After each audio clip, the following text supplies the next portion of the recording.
ഒരു ശരാശരി മനുഷ്യൻ ദിവസം എത്ര തവണ ഭക്ഷണം കഴിക്കും? 3 അല്ലെങ്കിൽ 4 തവണ. പക്ഷേ കോഴിക്കോട് ചീക്കിലോട്ടെ ഉസൈൻകുട്ടിക്ക് ദിവസം 12 തവണയെങ്കിലും ഭക്ഷണം കഴിക്കണം. കോഴിക്കോട് ചീക്കിലോട്ടങ്ങാടിയിലെ ന്യൂ ബ്രദേഴ്സ് ഹോട്ടൽ. കട തുറന്ന് 1 മണിക്കൂറായി കഴിഞ്ഞു കാണും. പതിവ് കസ്റ്റമറെത്തി. 2 പൊറോട്ട, ബീഫ് കറി.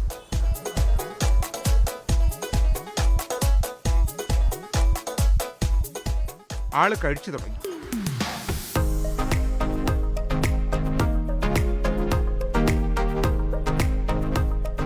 രണ്ട് 4 4 8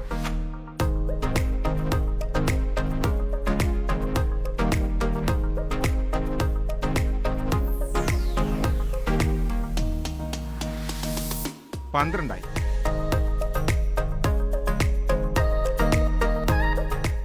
18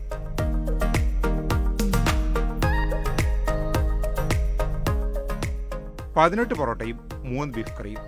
തൽക്കാലം വിശപ്പടങ്ങി. ബില്ല് തുക 500 കടന്നു. ഞങ്ങളൊഴികെ ആരും അത് കണ്ട് ഞെട്ടിയില്ല.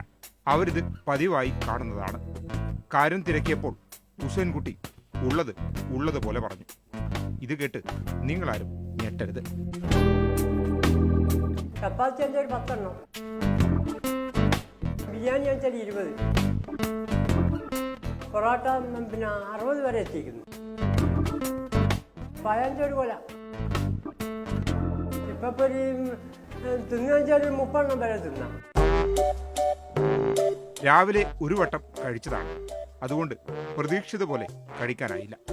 ഒറ്റയിരിപ്പിന് 60 പൊറോട്ട വരെ കഴിക്കാറുണ്ട് ഉസൈൻകുട്ടി. മുന്തിരി, നാരങ്ങ ഒക്കെ കിലോ കണക്കിനല്ല, കൊട്ടക്കണക്കിനാണ് അകത്താക്കുന്നത്.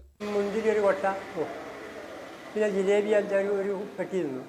നാരങ്ങ ഒരു 50 50 കൂടുതൽ തിന്നാം. പക്ഷേ വാങ്ങുന്നേരം പിന്നെ ചിലപ്പോൾ ആ കടയിൽ ഉണ്ടാവില്ല സാധനം.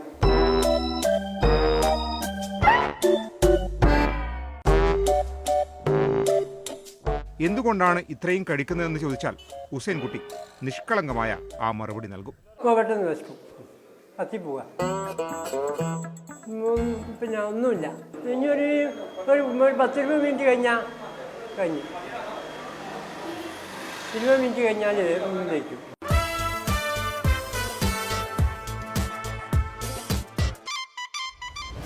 ഉസൈന്റെ കടുപ്പ് കണ്ടാൽ ആരും തൃശ്ശൂരിലെ തീറ്റ റപ്പായിയെ ഓർത്തുപോകും. തീറ്റ മത്സരത്തിൽ റപ്പായിയോട് പലതവണ മുട്ടിയതിന്റെ കഥ ഉസൈൻ പറഞ്ഞു തരും. റപ്പായിൻ്റെ കൂടെ മത്സരിച്ച് തൃശ്ശൂരിൽ നിന്ന് വെച്ചിട്ട് വയലത്തൂർ വെച്ചിട്ട് റപ്പായി ഒരു സഞ്ചി പിടിച്ച പള്ള ചാടിയ ഒരാളാണ്. പക്ഷേ സൗണ്ട് കൂടുതലാണ് മൂപ്പർക്ക്.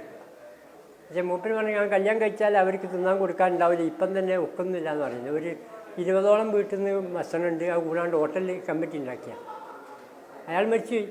അതിനുശേഷം ഞാനായിട്ട് കുറേ സ്ഥലത്ത് വെച്ച് കണ്ടുമുട്ടി.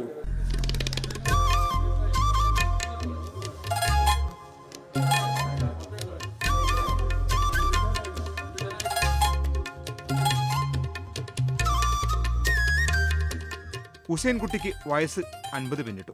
ചുമട്ട് തൊഴിലാളിയാണ്. ഏത് ഭാരവും, പ്രത്യേകിച്ച് നിറചാക്കുകൾ, നിഷ്പ്രയാസം ചുമന്നോടും. അത് കണ്ട് നാട്ടുകാർ ഒരു പേരും സമ്മാനിച്ചിട്ടുണ്ട് ഉസൈൻകുട്ടിക്ക്. സൈക്കിളിൽ വാടകയ്ക്ക് ചോദിച്ച്, പിന്നെ സിമൻറ്റ് കയറ്റാൻ വേണ്ടിയിട്ടാണ് ചോദിച്ചത്. സിമൻറ്റ് കയറ്റാൻ ചോദിച്ചിട്ട് സമ്മതിച്ചില്ല. അന്നേരമാണ് സിമൻറ്റ് ഞാൻ സൈക്കിളിൽ കയറ്റില്ല എന്ന് പറഞ്ഞിട്ടാണ് തലയിൽ വെച്ച് കൊണ്ടുപോയത്.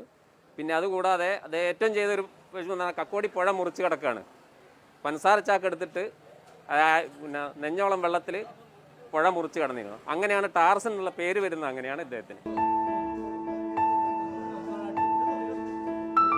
ദിവസം സമ്പാദിച്ചു കിട്ടുന്നത് 500 600 മാത്രം. അത് ഭക്ഷണത്തിന് പോലും തികയില്ല. ദിവസം കുറഞ്ഞത് 20 ചായയെങ്കിലും കുടിക്കണം. നാട്ടുകാർക്ക് ഉസൈന്റെ തീറ്റപ്രാന്ത് നന്നായി അറിയാം. കൊടുക്കുന്നതനുസരിച്ച് എത്ര ഉണ്ടെങ്കിലും കഴിക്കും. ഒന്നും വേണ്ടാന്ന് പറയില്ല. അത് ചില ദിവസം 10 പൊറോട്ട കഴിക്കും, പിന്നെ ചോറ് കഴിക്കും, എന്ത് ഭക്ഷണം ഉണ്ടെങ്കിലും കഴിക്കും. ഒരു മടിയില്ല എനിക്ക്. പിന്നെ എന്ത് ജോലി ചെയ്യാൻ പറഞ്ഞാലും എല്ലാത്തിനും നല്ല അഭിപ്രായം, പോസിറ്റീവായിട്ടുള്ള അഭിപ്രായം മാത്രമേ ഉള്ളൂ. ഒന്നും ആവില്ല എന്ന് പറയില്ല. രാവിലെ വന്നു കഴിഞ്ഞാൽ ചിലപ്പോൾ രാത്രിയൊക്കെ ഇവിടുന്ന് പോവുള്ളൂ. അതിനിടയ്ക്ക് 10-15 ചായ കഴിക്കും. എന്നിട്ട് അധികം ചായ കഴിക്കുക. പുല്ലാളൂരാണ് സ്വദേശം. പല അങ്ങാടികളിലും ഹുസൈൻ ഇക്കാലത്തിനിടയിൽ ജോലി ചെയ്തിട്ടുണ്ട്. 50 കടന്നിട്ടും ഉസൈൻ്റെ ഉശിരിന് ഒരു കുറവുമില്ല. തീറ്റയ്ക്കും ദേ ഉസൈൻ കുട്ടിക്ക് വീണ്ടും വിശന്നു.